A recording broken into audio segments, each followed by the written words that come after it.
En los pasillos del palacio, la lealtad se mide en silencio. Pero, ¿qué sucede cuando el silencio se convierte en complicidad? Una duquesa encontró una transacción prohibida, un hilo suelto que al tirar de él podría desenredar un crimen o ahorcar a la propia monarquía. A lo largo de los años, los escándalos de la familia real han adoptado muchas formas, pero el que estamos a punto de revelarte trasciende todo lo que hemos visto. No ocurrió ante las cámaras ni en las páginas de los tabloides. Sucedió como ocurren todos los desastres reales, silenciosamente, detrás de puertas cerradas. Todo comenzó con un susurro, una anomalía financiera tan sutil que casi pasó desapercibida, un único hilo suelto que amenazaba con deshacer el tejido mismo de la monarquía. En el otoño de 2025, un frío londinense se filtraba por los altos ventanales de las oficinas reales del Palacio de Buckingham. La pálida luz del sol se derramaba sobre las alfombras persas que silenciaban el paso de los cortesanos. Sofía, duquesa de Wessex, entró en la sala de reuniones financieras con su habitual compostura. A sus 54 años, aún poseía la elegancia de la experta en relaciones públicas que fue antes de que la vida real la reclamara. Su misión del día: auditar los fondos privados que una vez supervisó la reina Isabel II, una tarea meticulosa que Sofía aceptó con su gravedad característica. Se sentó en una silla de cuero verde oscuro, la pantalla del ordenador viva con hojas de cálculo. Los números danzaban en filas ordenadas, trazando las arterias financieras de un imperio. Los dedos de Sofía se deslizaban por el teclado, verificando cada entrada. No era ajena a los libros de contabilidad. Durante mucho tiempo había ayudado a gestionar los fideicomisos benéficos de su esposo, el príncipe Eduardo. Pero hoy algo la hizo detenerse. Una sola línea brillaba en la hoja de cálculo, anidada entre donaciones a museos y organizaciones benéficas. Mapelli Mozzi Limited. El nombre no pertenecía a ningún fondo real interno. Era la empresa de Edoardo Mapelli Mozzi, el esposo de la princesa Beatriz. Sofía frunció el ceño. El protocolo Windsor era una armadura de hierro. Cualquier transacción que involucrara a un externo requería la aprobación del Consejo Financiero y un propósito declarado. Sin embargo, esta entrada, fechada 3 meses antes, mostraba una suma sustancial transferida sin ninguna nota explicativa. Un escalofrío recorrió su espalda, no por la corriente de aire de la habitación, sino por la certeza punzante de que algo podrido se agitaba en el corazón del palacio. Convocó a su asesor financiero, Henry Grayson, un veterano de cabello plateado que vestía la lealtad como una segunda piel. Pero cuando Sofía señaló la línea, la inquietud parpadeó en sus ojos. Se ajustó las gafas y murmuró algo sobre directivas temporales de más arriba. En la jerga del palacio, más arriba significaba el poder supremo, quizás el rey Carlos III o la reina Camila. Los rumores recientes apuntaban a que Camila impulsaba reformas financieras para modernizar las arcas reales. ¿Podría estar ella detrás de esto? Sofía se negó a sacar conclusiones precipitadas. Anotó la entrada en su cuaderno y se levantó. El pasillo de mármol se extendía frío y resonante, los retratos ancestrales observando como centinelas silenciosos. Se detuvo junto a un ventanal, pero la belleza de los jardines apenas registró en su mente. Mapelli Mozzi Limited. Una mancha de tinta persistente en un papel inmaculado. Una afrenta, un voto silencioso, se formó en su interior. Una promesa hecha a nadie más que a sí misma. La verdad encontraría su voz. La reunión semanal en la sala del Consejo de Clarence House se desarrolló en una mañana de mediados de octubre, mientras los robles más allá de las ventanas se teñían de naranja quemado. El aire era denso, pero no de celebración. Era frío, controlado, calculado. Edoardo Mapelli Mozzi entró con su media sonrisa característica, un traje de Savile Row a medida y una corbata de seda Hermès. A sus 42 años se había posicionado hábilmente como el puente de la familia real con Europa, una figura indispensable junto a Beatriz en galas benéficas y foros de negocios. Tomó asiento cerca de la cabecera de la mesa y abrió su ordenador portátil. La luz de la pantalla afiló la línea de su mandíbula mientras lanzaba su propuesta. expandir las asociaciones de los fideicomisos reales con empresas privadas europeas, con un enfoque en bienes raíces de lujo en Milán y Roma. Las diapositivas mostraban gráficos de crecimiento y proyecciones de beneficios. Los miembros más jóvenes, herederos y asesores recién llegados asentían con admiración. Para ellos, Edoardo era el rostro del progreso, el hombre lo suficientemente audaz como para arrastrar a la monarquía fuera de sus polvorientas tradiciones. Sofía estaba sentada en el extremo opuesto, la mano apoyada sobre un grueso dossier. Su mirada estaba fija en la pantalla, pero su mente cotejaba cada cifra que Edoardo citaba con los datos que ella había revisado. Los 2,7 millones de libras que él reclamaba para el proyecto de Milán aparecían como solo 1,9 millones en los registros internos. La discrepancia no era flagrante, pero era suficiente. Observó cómo entretejía hábilmente el nombre de su propia empresa, Vanda Property, en cada ejemplo, como si fuera el socio indispensable. Cuando la reunión terminó, la sala se llenó de un murmullo de apretones de manos y risas. Edoardo recogió palmadas amistosas en el hombro, sonriendo hasta que sus ojos se encontraron con los de Sofía. Ella no había dicho nada en toda la mañana, ni una pregunta, ni un respaldo. Fue una protesta silenciosa, una señal callada pero inconfundible que lo inquietó profundamente. Él estaba acostumbrado a dominar la sala, pero Sofía, con su exterior sereno y su mirada azul acero, parecía ver a través de su pulido barniz. Esa misma tarde, desde su oficina en Clarence House, Sofía envió un correo electrónico a la auditoría interna. Solicitó una revisión independiente de cada transacción de Vanda Property durante los últimos 18 meses. El mensaje desapareció en el éter sin hacer ruido. Sin embargo, encendió una guerra silenciosa. Minutos después, el panel de seguridad de Edoardo emitió una alerta. Sofía había accedido a un archivo clasificado. Sentado en su escritorio, sus dedos tamborileaban sobre la madera, sus ojos oscureciéndose. Sabía que ella no era una presa fácil. Desde ese momento, Edoardo comenzó su contraataque. Excluir a Sofía de los chats internos, retrasar nuevos informes y, sutilmente, sembrar la idea entre los más jóvenes de que ella era demasiado conservadora, un ancla en el pasado, una reliquia de una era que él estaba destinado a reemplazar. La monarquía se estaba realineando, no por la fuerza, sino por la percepción. Y Edoardo estaba pintando a Sofía como un fantasma del ayer. A altas horas de la noche, de vuelta en el Palacio de Kensington, Sofía encontró un sobre marrón liso en su buzón privado. Sin remitente, sin huellas dactilares, sin rastro en las cámaras de seguridad, un documento secreto entregado en la oscuridad, un motivo clásico en las intrigas de la corona. Lo abrió en su estudio, la lámpara de escritorio proyectando largas sombras sobre las paredes con paneles de madera. Dentro había una única nota mecanografiada, sus palabras frías y directas. Si supiera a dónde fue realmente el dinero, no volvería a dormir. Debajo, un fajo de facturas fotocopiadas. Sofía pasó las páginas, su pulso acelerándose. Los documentos detallaban transferencias a través de complejas empresas fantasma registradas en las Islas Caimán, una táctica clásica para ocultar el destino final de los fondos. La línea de tiempo no solo tenía agujeros, tenía heridas. La línea final la dejó helada. Una transferencia de 850.000 euros a un fondo de inversión privado en Roma, firmada con las iniciales EMM, Eduardo Mapelli Mozzi. Dejó los documentos, su mano temblando ligeramente, pero su mirada era de hielo. La habitación estaba tan quieta que podía oír el tic-tac medido del reloj de pie. Esto no era un error administrativo.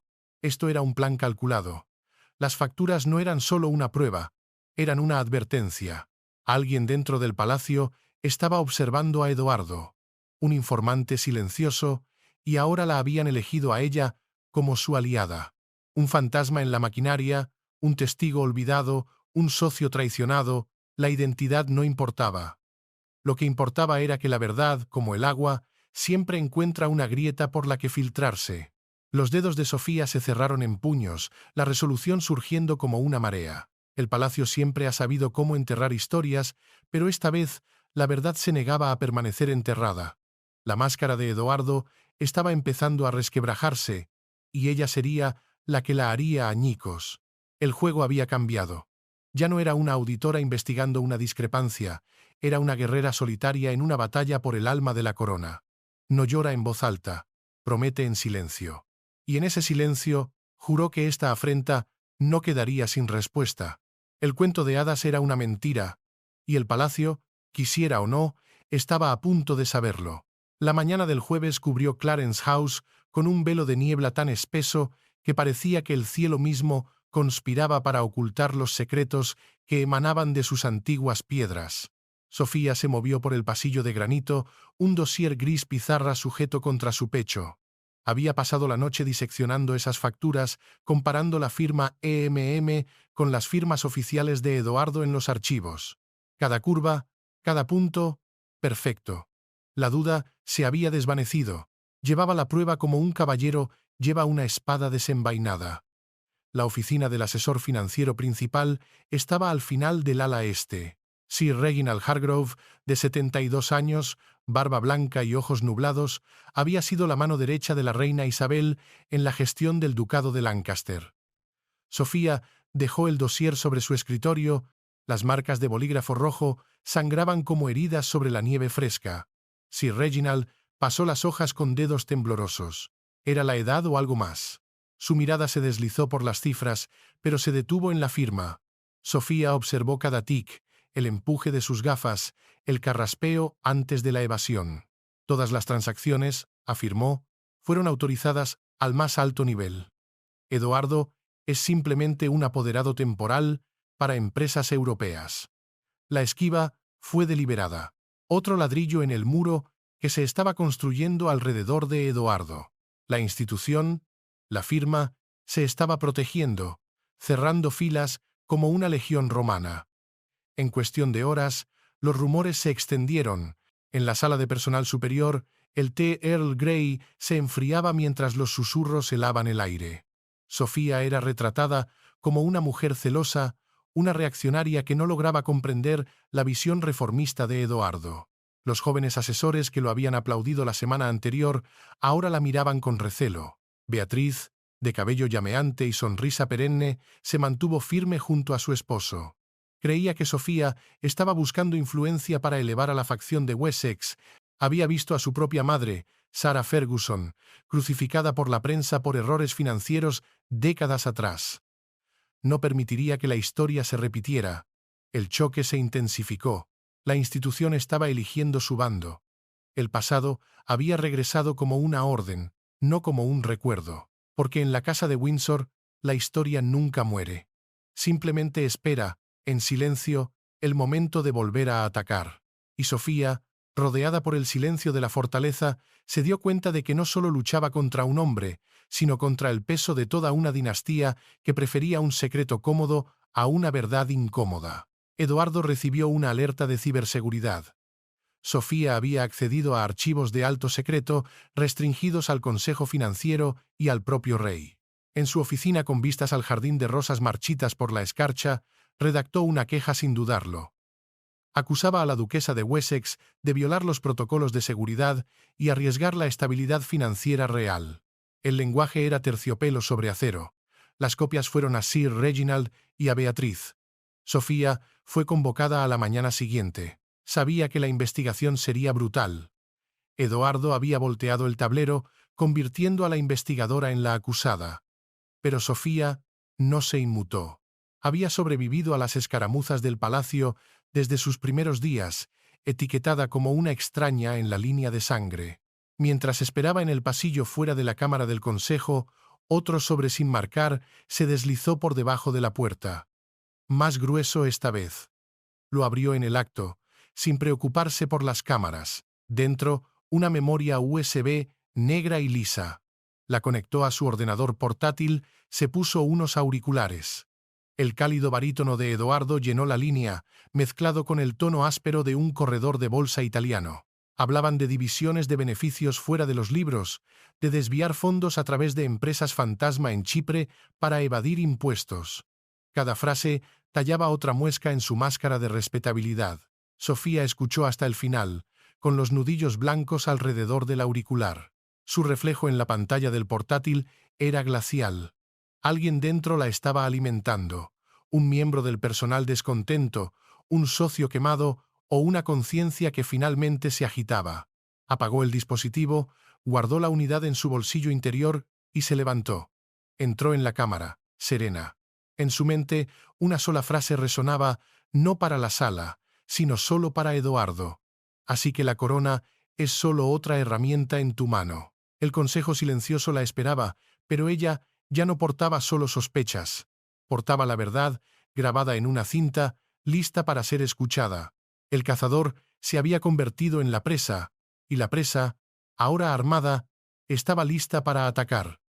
La partida de ajedrez por el alma de la monarquía estaba a punto de llegar a su fin. Una tarde de finales de otoño llevaba un viento afilado desde el Támesis, serpenteando entre los robles desnudos alrededor del palacio de St. James. Sofía detuvo su reluciente Range Rover negro en la puerta lateral de Royal Lodge, el hogar temporal de Beatriz y Eduardo. No hubo aviso previo, cualquier advertencia habría sido interceptada. Las puertas de hierro se abrieron y ella entró en el jardín inmaculado. La reunión tuvo lugar en un salón de té sellado, aislado de oídos indiscretos, el aire crepitaba. Sofía expuso cada fragmento de evidencia sobre la pequeña mesa entre ellas. Las transferencias fotocopiadas, el archivo de audio sin editar.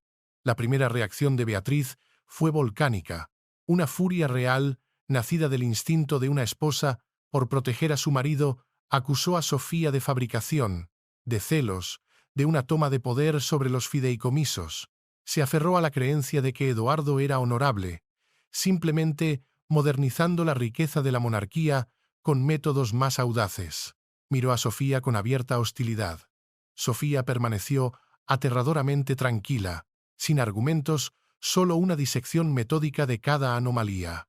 Las transferencias internas no autorizadas, la brecha entre las cifras de Eduardo en el consejo y las sumas desaparecidas. Luego, reprodujo la cinta. La voz fría y calculadora de su esposo, discutiendo divisiones de beneficios fuera de los libros y empresas fantasma en Chipre, atravesó la fe de Beatriz como un estilete. Beatriz escuchó. La furia se enfrió hasta convertirse en una duda glacial y corrosiva. Intentó descartar la evidencia, pero la cinta se repetía en su cráneo. De vuelta en su apartamento, paseaba por el opulento salón, los pensamientos enredados. Quería creerle a Eduardo, barrer las acusaciones de Sofía. Sin embargo, los números y esa voz ajena resonaban. La monarquía siempre ha sabido cómo enterrar historias. Pero, ¿y si esta vez el traidor dormía en su propia cama? La duda era una herida, y no pararía de sangrar. Se acercó al escritorio de Eduardo, su corazón latiendo con una mezcla de miedo y determinación. La lealtad a su marido luchaba contra un deber más antiguo, más profundo: la lealtad a la corona. En el silencio de la habitación, una verdad persistía. No todas las heridas están destinadas a sanar, y algunas verdades, una vez escuchadas, no pueden ser ignoradas. La elección que enfrentaba Beatriz no era entre dos personas, sino entre dos mundos, el del amor personal y el del legado eterno. Mientras ordenaba una esquina del escritorio de Eduardo, los dedos de Beatriz rozaron algo rígido debajo de un cajón. Tiró de él y lo liberó. Un sobre grueso. No era dinero en efectivo. Eran contratos de inversión oficiales sellados con el escudo del fideicomiso real. Beneficiario: E. Mapelli Mozzi Limited. En la parte inferior, la firma de Eduardo. Audaz e inconfundible. La ilusión se hizo añicos. Esto no era colaboración. Era un saqueo. Había cruzado una línea infranqueable, apostando el honor de la familia por su beneficio personal. La verdad no estaba escrita en sangre, sino en la tinta de ese contrato. Cuando Eduardo regresó, Beatriz lo esperaba. No pudo ocultar la fractura en su rostro. Él lo vio al instante. El pánico parpadeó detrás de su pulida mirada. Se acercó a ella, murmurando racionalizaciones melosas. Compromisos necesarios. Salvar la imagen de la monarquía. Se han de protegerte a ti y a nuestro futuro. Beatriz estaba partida en dos. Por un lado, los votos de amor, el hogar que apreciaba; por el otro, el legado que había nacido para defender. El dolor la desgarraba, pero mientras sus ojos se desviaban hacia los retratos ancestrales en la pared, recordó que no era simplemente una esposa, era una princesa de sangre. Una mancha financiera los marcaría para siempre. La corona no es solo un símbolo, es una responsabilidad, y esa responsabilidad exigía un sacrificio. Esperó a que él durmiera. Luego, descalza y en silencio, copió el contrato incriminatorio en su unidad personal. Su mano temblaba, no por miedo a ser descubierta, sino por el peso de la traición. Sabía que esto destruiría al hombre que había elegido. Pero era la única manera de salvar a su familia, la única manera de honrar su sangre. Con el corazón hecho pedazos, pero con la determinación de una reina, eligió el deber por encima del deseo, la corona por encima del hombre. A la mañana siguiente, Beatriz envió el duplicado a la oficina de Sofía a través de un mensajero de confianza. Una única nota lo acompañaba. La caligrafía ya no temblaba, sino que era el trazo limpio y decidido de una princesa que había tomado una elección despiadada. Si tienes razón, protege a esta familia a cualquier costo. No fue un grito, fue un voto susurrado, pero resonó con la fuerza de un decreto real. Cuando el sobre llegó a Sofía, un escalofrío la recorrió. Se sentó en su silenciosa oficina, la carta de Beatriz junto a la grabación anónima. Una leve sonrisa tocó sus labios, no de triunfo, sino de confirmación de una lealtad superior, la lealtad a la institución, no al individuo. Susurró, casi como un juramento. La verdad ha encontrado su aliada. La preparación había terminado. Ahora tenía todo lo necesario para la sesión a puerta cerrada que se avecinaba. No sería una batalla de palabras, sino una presentación de hechos fríos y duros. Beatriz le había entregado la espada. Ahora le tocaba a ella asestar el golpe final. El consejo silencioso se reuniría, y en su quietud se decidiría el destino no solo de un hombre, sino el curso de la monarquía misma. Porque la confianza debe ganarse, y una vez rota, es casi imposible de restaurar. Eduardo había roto el pacto más sagrado, y el precio sería absoluto. Esto no era sobre tradición, era sobre confianza. Y la confianza en la corona, una vez perdida, podría no recuperarse jamás. La purga, silenciosa y simbólica, estaba a punto de comenzar. La cámara sellada del Consejo en el Palacio de Buckingham era una bóveda de silencio. Sus antiguas puertas de roble, talladas con escudos, se tragaban cada susurro. Esto no era una rueda de prensa, era un tribunal interno donde el honor se defendía con una quietud despiadada.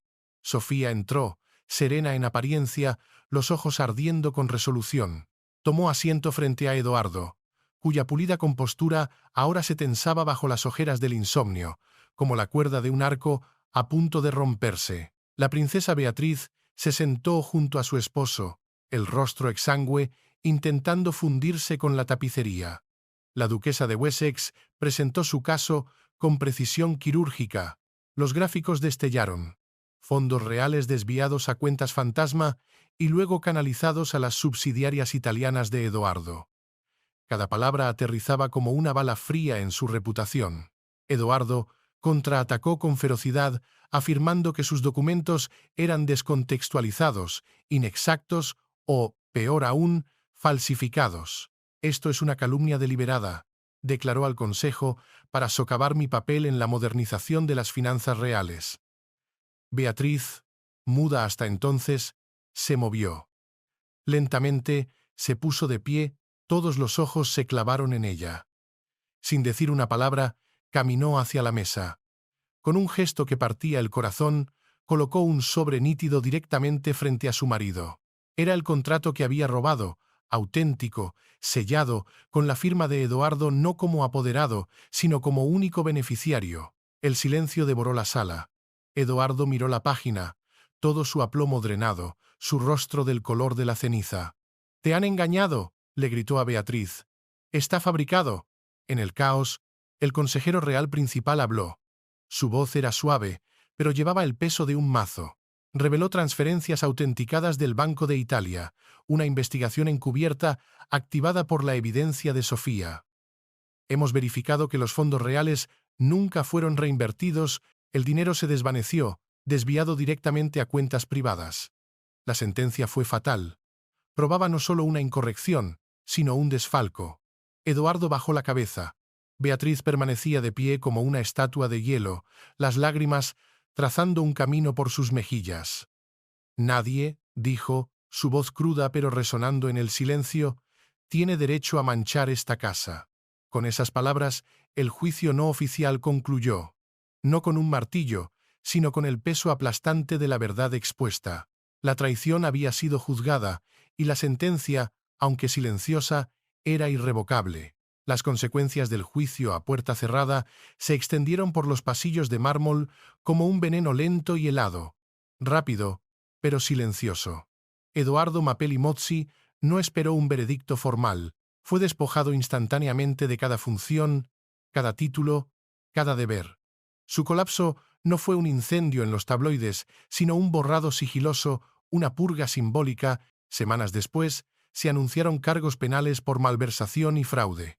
El juicio se desarrolló con una legalidad clínica, sin favores, sin escudos. Era el mensaje de hierro de la corona. Nadie está por encima de la ley. El hombre que una vez fue aclamado como el rostro de la modernización se convirtió en el emblema de la traición. Condenado, desapareció de la vista pública, un fantasma en el mundo que una vez lo aduló. La princesa Beatriz tomó su propia decisión agónica.